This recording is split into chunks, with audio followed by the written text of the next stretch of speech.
Alam mo ba na yung siwang sa gilid ng kitchen sink mo, pwedeng pagmula ng amag, ipis, at sermon kay misis. Ito yung maliliit na gaps sa paligid ng kitchen sink.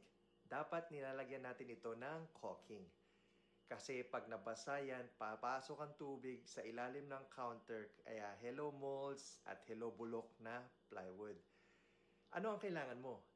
Ang kailangan mo ay silicone caulk. Ito yung waterproof at flexible and also pang matagalan na siya. Huwag latex kasi madali yun matuklap kung gagamitin mo sa kitchen. Make sure na malinis at tuyo yung surface bago nyo siya gamitin para dumikit ng maayos, and wait for at least 24 hours bago nyo gamitin para make sure na tuyo na yung caulk. Kaya follow me for more videos that add value and to protect your home and investment.